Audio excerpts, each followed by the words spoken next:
Hello and welcome back to another Dare to Game video. Today I am very excited to bring you my first impressions review for Kingdom Come Deliverance 2. And although I have so much to say about this game, I want to make this quick so I can get back to playing it. I'm writing this review late on Sunday, January 19th, so I should be able to record it tomorrow and get it edited and up either tomorrow or on Tuesday. In any case, at the time of writing this review, I have played exactly 33.8 hours of the game, and as a TLDR, I am absolutely blown away by it. And just in case I sound funny during this video, I am super sick right now, so I'm powering through, but let's just get to it. As many of you know, I am a bit of a fan of the first game in the series, Kingdom Come Deliverance, which came out in 2018. If you've watched the channel for very long at all, you probably know that it's one of my favorite games ever. After all, I've made somewhere between 300 and 400 videos about it across my two channels, and have an excess of 10 million views across all my KCD videos,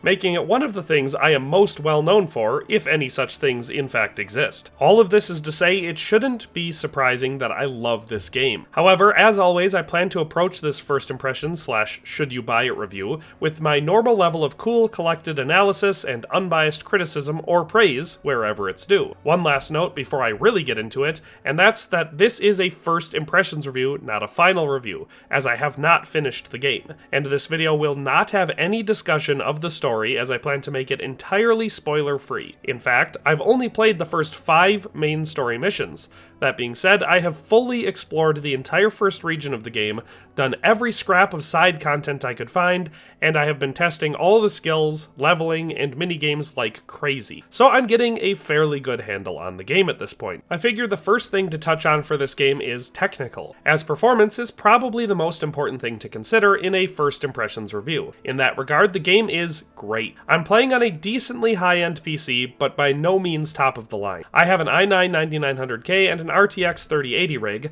that I've been running for a while now. The game has been smooth. Way smoother than the first one ever was, even now. My frame rates, playing with all ultra and high graphics settings, haven't ever dipped below 60 FPS, and are usually much higher than that. I actually haven't had a single instance of stuttering the entire time I've played thus far. I also haven't experienced a single game-breaking bug, I haven't gotten stuck on any landscape, and I haven't even managed to crash the game, and I have been trying my best. One of the first things I did was make it my mission to collect every item in the game, as it typically is my mission to do this in games like this. And even when transferring multiple, sometimes even hundreds, of every single item in the game at this point, from the chest to my inventory, the game still didn't crash. I nearly got it to freeze, but in less than 10 seconds of thinking, it all transferred and the game was good to go again. That may not sound impressive, but as far as moving in-game assets go, that's pretty much the best stress test that I could come up with, considering I don't have any console commands,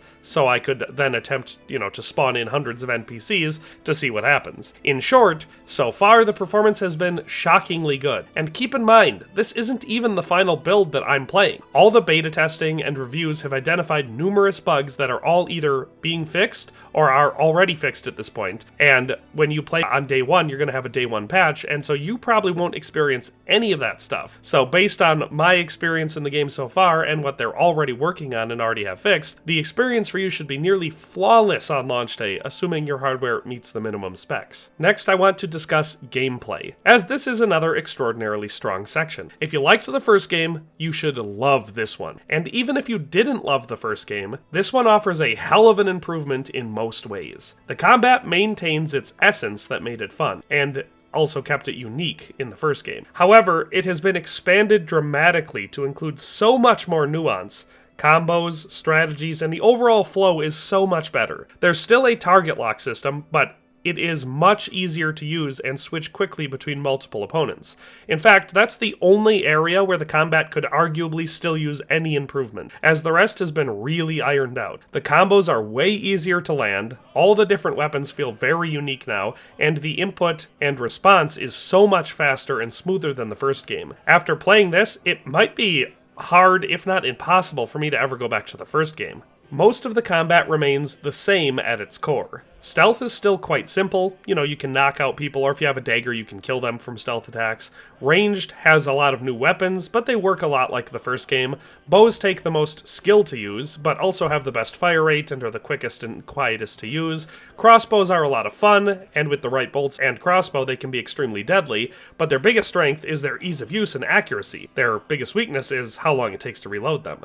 I unfortunately haven't gotten my hands on a hand cannon yet, but I've been finding different types of ammo, so I can't wait till I get one. Polearms have been fixed. They're still fairly user-friendly and OP, which is great from a historically accurate point of view, but they also have the added advantage of acting a lot more like they should, whereas they all pretty much just acted like awkward swords in the first game. Heavy weapons like axes and maces are the brutish bread and butter for bashing. They still have combos and special moves, but nothing like swords. The devs outdid themselves with the sword combat in this game. It is so smooth and fun. The master strikes, combos, ripostes, everything is so much better than the first game. And because of all the combat improvements, everything just goes so fast. It could be hard at first, but the more I got used to it, the harder it is to believe how fast these fights go. The minigames have all been improved. I have one little nitpick with them, and it's that as far as I can tell, there is no auto brew or auto smith option, even if you have maxed the skill out and completed the items to their max potential. I understand that they want people to partake in the minigames, but I definitely liked that there was an auto brew perk in the first game for alchemy. But speaking of alchemy, it is way better. Every potion has multiple levels based on how well you made the potion, some offering tremendous perk improvements. And the brewing system has been improved, so even though you have to make the potions manually now, no matter what, it is faster and smoother than it was in the first game. The smithing minigame is likewise well designed and fun enough. It's a fairly simple system, but great for roleplay and immersion, as Henry not being able to smith in the first game always felt wrong. Lockpicking and pickpocketing are mostly unchanged. The main difference here is one that is game-wide, and that's how the leveling has been changed. So the level caps are all higher than the first game. As far as I can tell, they all cap out at level 30. I've maxed out some of them, and that's where they all stop, but I can't say for sure because I haven't maxed out every single skill. This rebalance has done a lot for the progression in the game. Each skill has a lot more available perks, and they're all pretty much positive. Unlike the first game where many had an upside and a downside, and it actually feels a lot more like you're building towards expert with each skill because of how much more work it takes to max each one out. So even though pickpocketing and lockpicking have been combined into one skill category called thievery,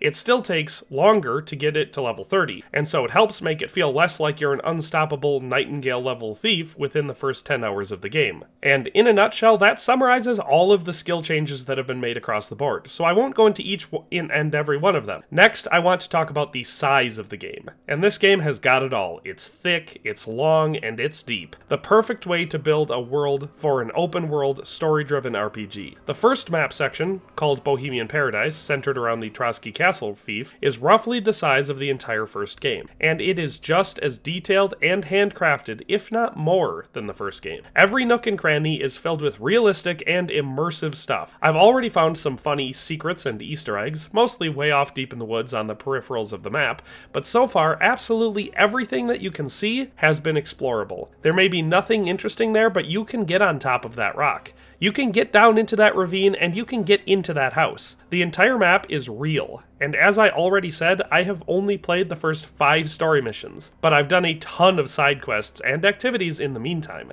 and they've all been unique, fun, and many do not hold your hand at all. On top of that, there are constantly people talking about various events or interesting locations where something mysterious or cool happened, and if you go and check it out based on their descriptions, you can find cool loot, gear, and sometimes even missions. No quest markers, no posting boards, no messengers, just an open world with stuff in it for you to find if you're interested in pursuing it. And to be clear, when I say no quest markers, I just mean for those radiant events that you can hear about. Obviously, the main story missions and everything has regular quest markers like the first game did. A lot of times it'll be a search area, sometimes it'll be a specific location. It depends how much information you're given in the quest. So that still exists. I was just saying there are radiant events where the only way you can find it is if you're listening and then following those in-game directions. Graphically speaking, the game does everything I wanted and more. The first game was an incredible achievement for the size of their team and the time. This game takes the same style and art direction, plus the same dedication to graphical fidelity and photorealism, and just improves upon it in pretty much every way. The open world vistas are breathtaking, the buildings are incredible, and the animals and human models have improved dramatically. And the environmental factors are immersive as hell. One note about that, and this is mostly about sound design, the thunderstorms are incredible. Gone are the constant light rains of the first game, or should I say gone is that security blanket. This game has varied weather from light drizzles to back-clapping thunderstorms that come out of nowhere. I was getting stressed out looking for a poacher in the woods at dusk when a crazy thunderclap almost made me jump out of my skin. I had to quickly find shelter because it got so hard to see and hear anything in the game that even though I was well aware I was playing a video game, I started to panic a little bit. The facial animations are still not anywhere near the best I've ever seen,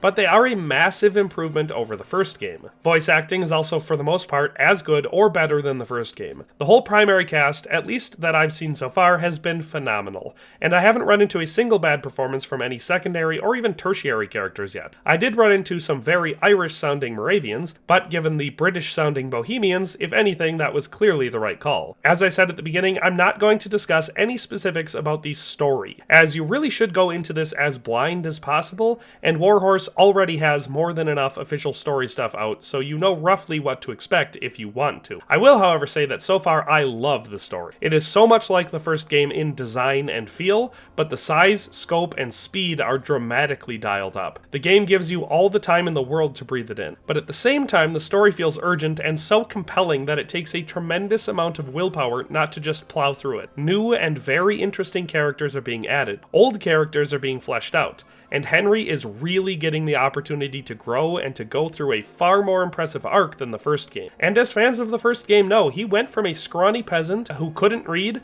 and could barely hold a sword, to a fairly competent warrior and servant to local lords. But that whole journey already feels quaint compared to what I have experienced with Henry so far in the sequel. And that's not even considering Father Godwin, who you also play as at least once, but I'm guessing probably more. Honestly, I could go on and on at this pace, but I also really want to get back to playing it. I do not know how many videos I will be releasing between now and February 4th, as there are embargo restrictions for story spoilers, and I hate spoiling games, especially ones like this where the story is uber important to the experience. But rest assured that even if I go a few days without an upload, it's just because I'm quite literally hard at work on the game, and the type of high quality and hopefully entertaining content that I'm known for. So with all that being said, thanks a ton for watching.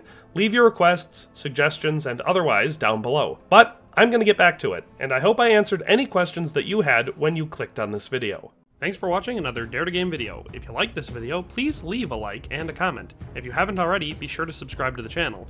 If you like my content and would like to support this channel, consider becoming a member today for as little as $1.99 a month. It makes a huge difference. But in any case, thanks for watching and have a nice day. I'll see you next time.